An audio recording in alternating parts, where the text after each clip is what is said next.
আলহামদুলিল্লাহ নাহমাদুহু নুসাল্লি আলা রাসূলিল কারীম আম্মা বাদ ফাআউযু বিল্লাহি মিনাশ শাইতানির রাজিম বিসমিল্লাহির রহমানির রহিম। প্রিয় দিনদার ভাই ও বোনেরা, মুসলিম ও মুসলিমদের যেখানে আছেন সবাইকে জানাই আন্তরিক সালাম মুবারকবাদ। আসসালামু আলাইকুম ওয়া রাহমাতুল্লাহি ওয়া বারাকাতুহু। আজকে যে বিষয় নিয়ে কথা বলতে যাচ্ছি সেটা হলো কোরবানি পশু নিয়ে এবং কোরবানির কিছু মাসলা মাসাল নিয়ে। আসুন, আমরা অতি নিকটে এসে গেছে কোরবানি ঈদুল আজহা এবং সেই সাথে আমরা কোরবানির কিছু মাসলা মাসাইল জেনে নেই। গুরুত্বপূর্ণ যারা কোরবানি নিয়ত করেছি, ইনশাআল্লাহ সেই কোরবানির নিয়তগুলো আমরা আসলে সঠিক হবে কিনা সেই বিষয়ে আমরা কিছুটা জেনে নেই। সর্বপ্রথম বলছি সেটা হলো কোরবানি। কোরবানি এমন একটি জিনিস, আল্লাহর হস্তে উৎসর্গ করে দেওয়ার নামই হলো কোরবানি। জীবনের সমস্ত ত্যাগ পরিত্যাগ করে আল্লাহর রাস্তায় কোরবানি দেওয়া, উৎসর্গ করে দেওয়া, এটা হলো তার জীবন থেকে উৎসর্গ করে দেওয়ার নামই হলো কোরবানি। প্রত্যেক পরিবারের জন্য একটি কোরবানি দেওয়া জরুরি। যদি প্রত্যেক পরিবারে দেওয়ার মতো সমর্থ না থাকে বা দেওয়া সম্ভব না হয়, ইনসাফ পরিমাণ যার টাকা পয়সা প্রতি বছরে আয় রোজগার থাকবে, বছর শেষে খরচ শেষে প্রত্যেক বছরে যেটা ইনসাফ পরিমাণ টাকা যার ঘরে আয় থাকবে তার উপরে কোরবানি পশু দেওয়া ওয়াজিব, কোরবানি দেওয়া ওয়াজিব হয়ে যাবে। ইনসাফ পরিমাণ টাকা আপনি অবগত আছেন, যেটা হলো 7.5 ভরি স্বর্ণ অথবা রূপা হলো 52 ভরি, রূপা হলো 52 ভরি আর স্বর্ণ হলো 7.5 ভরি। এরকম অর্থ যদি বছর শেষে আয় ও রোজগার থাকে তাহলে তার উপরে কোরবানি দেওয়া ওয়াজিব হয়ে যাবে। আর যার উপরে ওয়াজিব হয়ে যাবে যে সে যদি কোরবানি না দেয়, রাসূল কারীম সাল্লাল্লাহু আলাইহি ওয়াসাল্লাম বলেছেন একটি হাদিস, সে যেন ঈদগার মাঠে না আসে, এরকম আবেগ নিয়ে একটি হাদিস বলেছেন। এরপরে আমরা যেই কোরবানি পশুগুলো রাস্তায় দিতে যাই, আসলে অনেক সময় অনেকে প্রশ্ন করে কোরবানি পশু কেমন হবে, সে বিষয়ে একটু কথা বলি।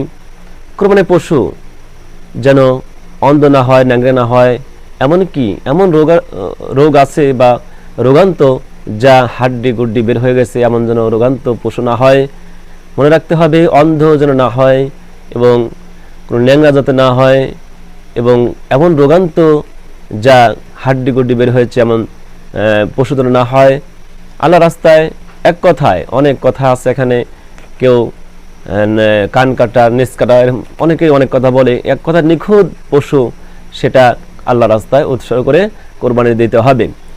আর কোরবানি পশু ছাগল হলে পরে 1 বছর এবং গরু মহিষ হলে 2 বছর, উট হলে 5 বছর।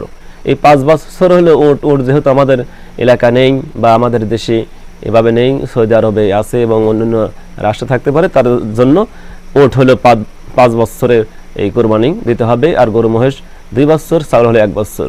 যদি কোনো ছাগল বা মহিষ গরু যদি না দাঁতে, বিশেষ করে আমাদের এলাকায় বা আমাদের দেশে দেখা যায় যে দাঁত দেখে, আসলেও 1 বছরে ছাগল দাঁতে, 2 বছরে গরু মহিষ দাঁতে। যদি দাঁত নাও দেখা যায়, 1 বছর হয়েছে ছাগল এরকম যদি বোঝা যায়, গরু মহিষ যদি বোঝা যায় যে 2 বছর হয়েছে, এরকম যদি কোনো পশু বোঝা যায় হষ্টপুষ্ট, তাহলে বোঝা হবে যে এটা বছর পুড়ে গেছে, কোরবানি দিতে হবে। এভাবে দেওয়া জরুরি বা দেওয়া যাবে। এবার আসুন, কোরবানি পশু আসলেও কয় ভাগে বিভক্ত করা যাবে? 1 ভাগে দিতে পারেন, 2 ভাগে, এভাবে 3, 4, 7 ভাগেও কোরবানি পশু আপনারা দিতে পারবেন। বিশেষ করে কেউ যদি মনে করেন যে আমার টাকাটা হালাল আছে, অন্যের টাকা হালাল আছে কিনা বা সুদ ঘুষ খায় কিনা, সেভাবে যদি সন্দেহ থাকে তাহলে আপনি কোরবানি একাই দিবেন। বা একা যদি আপনার সামর্থ্য বা না থাকে, একটা ছাগলের যদি টাকাও থাকে আপনার কাছে, সেটা একটা ছাগল কিনেও আল্লাহর রাস্তায় কোরবানি দিবেন। এখন কোরবানি সাথে কিছু লোক প্রশ্ন করছেন যে আকিকা দেওয়া যাবে কিনা। আকিকা দেওয়া, রাসূল কারীম সাল্লাল্লাহু আলাইহি ওয়াসাল্লাম বলেছেন, কোনো ব্যক্তি 6 দিনের দিন শেষ হয়ে 7 দিনের দিন আকিকা দেওয়া সুন্নাত, আমার সুন্নাত। রাসূল কারীম সাল্লাল্লাহু আলাইহি ওয়াসাল্লাম বলছেন আমার সুন্নাত। আকিকা ছেলে হলে আপনারা জানেন যে 2টা ছাগল আল্লাহ রাস্তায় আকিকা করতে হবে, রাসূল কারীম সাল্লাল্লাহু আলাইহি ওয়াসাল্লাম সুন্নাত। আর মেয়ে হলে একটা, এটা হলো 7 7 দিনে এটা করতে হবে। মাথার যে চুল থাকবে সেই চুলগুলো ফেলে দিয়ে এই চুল পরিমাণ রূপা বা স্বর্ণ আল্লাহর রাস্তায় সদকা করে দিতে হবে। এটা রাসূল করিম সাল্লাল্লাহু আলাইহি ওয়াসাল্লামের সুন্নাত। এখন যদি কেউ এই সুন্নাত বাদ দিয়ে যদি পরবর্তী করতে পারে বা করে দেয়, সেটা বিশিষ্ট আলেম ওলামা বলছেন করা যাবে, তাহলে করে দিতে পারবেন, তো এই সুন্নতের সওয়াব আপনি পাবেন না। আরেকটা কথা, কুরবানির সাথে আকিকা দেওয়া যাবে কিনা অনেকে প্রশ্ন করে। কুরবানির সাথে আকিকা বিশিষ্ট আলেম ওলামায় তারা বলছেন দেওয়া যাবে। তো সেখানে 2টা ছাগল, ছেলে হলে এবং মেয়ে হলে একটা ছাগল আপনারা কুরবানি দিতে পারবেন বা আকিকা দিতে পারবেন একসাথে। কিন্তু আপনি কিছু মানুষ এখানে উল্লেখ করেছেন যে গরু দেওয়া যাবে কিনা, গরু মহেশ দেওয়া যাবে কিনা। আসলেও আল্লাহ রাসূল সাল্লাল্লাহু আলাইহি ওয়াসাল্লাম বলছেন ছাগলের কথা। এখন যদি সেখানে আমরা গরু বা মহিষ দেই, বিশিষ্ট আলেম ওলামায় যারা ইসলামী স্কলার আছেন তারা বলছেন দেওয়া যাবে।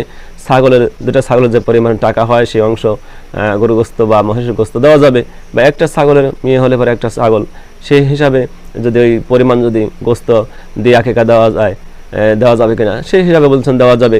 তো দেখুন আল্লাহ রাসূল সাল্লাল্লাহু আলাইহি ওয়াসাল্লাম বলছেন 2টা ছাগল, ছেলে হলে মেয়ে হলে একটা ছাগল দেওয়াই উত্তম আকিকার জন্য। আসুন এবার আমরা জেনে নেই কুরবানির এই গোস্তগুলো কয় ভাগে বিভক্ত করবেন। এক ভাগ আপনারা জানেন যে এক ভাগ হলো ফকির মিসকিন, যারা গরিব অসহায় আছে তাদেরকে এক ভাগ দেবেন, আর এক ভাগ হলো আত্মীয় স্বজনের, আর এক ভাগ হলো নিজে আপনি খেতে পারবেন। এখন কথা হলো যে আমরা বিশিষ্ট দেখি আমাদের এলাকায় বা আমাদের দেশে এই সমাজ নামে এক ভাগ থুয়ে আসে, সেই সমাজের কথা আসলে কোরআন হাদিসের কোনো উল্লেখ নেই যে সমাজে গোস্ত দেওয়া যাবে কিনা, এরকমভাবে বাদ দিতে হবে এমন কোরআন হাদিসের উল্লেখ নেই। তবে সমাজে যারা আছেন, যারা দিচ্ছেন, আপনারা দিতে পারেন। তাহলে ওই এক ভাগ আপনি কিভাবে দেবেন? আত্মীয় স্বজন হিসাবে দিবেন না ফকির মিসকিন হিসাবে দিবেন? কিভাবে আপনি দিবেন? যেহেতু সমাজের এক ভাগ রেখে আসে, যদি আপনি মনে করেন এটা হলো আত্মীয় স্বজন হিসাবে দিলাম, তাহলে আত্মীয় স্বজন হিসাবে দিয়ে দিলেন। পরবর্তী যে আত্মীয় স্বজন আপনার আছে ওগুলো না দিলেও ইনশাআল্লাহ আপনার কোরবানি হবে। এবং ফকির মিসকিন অসহায় এক ভাগ তারা দিবেন, এটা দিলে পরে আর এক ভাগ নিজের জন্য, এভাবে আপনি দিতে পারবেন। আবার যদি সমাজের আপনি মনে করেন যে এরা ফকির মিসকিন গরিব অসহায়, এদের এক ভাগ রেখে আসলাম, আর এক ভাগ আত্মীয় স্বজন দিবেন, আর এক ভাগ হলো আপনার জন্য। কিন্তু সমাজে দেওয়ার পরে, আত্মীয় স্বজন হিসাবে দেওয়ার পরে পরবর্তী আত্মীয় স্বজন যদি আপনি আসে বা ফকির মিসকিন অসহায় হিসাবে সমাজের গোস্ত দিলেন, যদি আবার ফকির মিসকিন বাড়িতে আসে তাহলে আপনি সেটা যদি না দেন তাও সমস্যা নেই, এতে কোনো গুনাহ হবে না। তবে এইভাবে বন্টন করবেন। কেউ কেউ বলছে কোরবানির গোস্ত 2.5 দিন 3 দিন খাওয়া যাবে, এর বেশি খাওয়া যাবে না। এই বিষয়ে রাসূল সাল্লাল্লাহু আলাইহি ওয়াসাল্লাম প্রথমে হাদিস বলেছিলেন, সে সময় একটি হাদিস আসছিল যে কোরবানির গোস্ত 3 দিনে বেশি খাওয়া যাবে না, এবং জমাকৃত করে রাখছিল। গরিব দুঃখী মানুষ যখন বাড়িতে আসছিল তখন আল্লাহ রাসূল সাল্লাল্লাহু আলাইহি ওয়াসাল্লাম ভেবেছিল যে 3 দিনে বেশি কোরবানির গোস্ত খাওয়া যাবে না, এটা বন্টন করে দাও।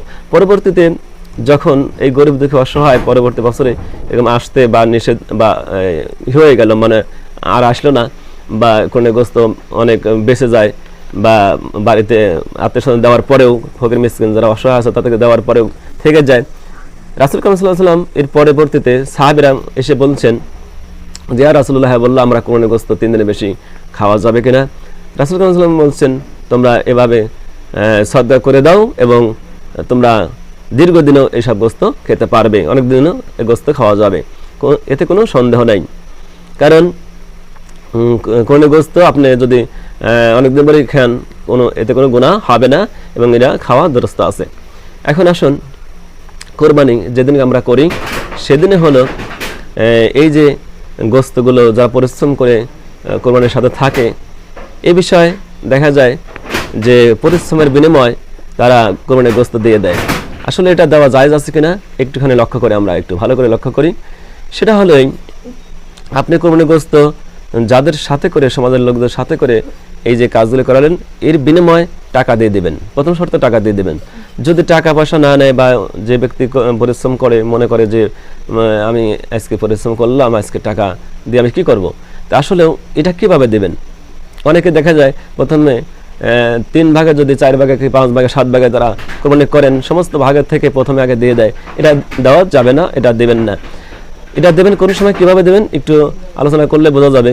এটা দেবেন যখন আপনার ভাগ আপনি নিয়ে আসবেন, ওই ভাগের থেকে আত্মীয় স্বজন হিসাবে আপনি তাকে দিতে পারবেন, অথবা ফকির মিসকিন হিসাবে তাকে ইষ্টা করে গোস্ত দিতে পারবেন।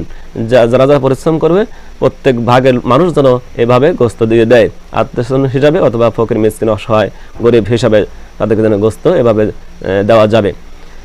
প্রিয় ভাই বোনেরা, আসলে এই কুরবানির সম্পর্কে অনেক কথা রয়েছে, অল্প সময়ের মধ্যে অল্প ভিডিওর মধ্যে বলা সম্ভব নয়, আরও অনেক কথাই থেকে গেল। যতটুকু আমরা জানতে পারলাম যে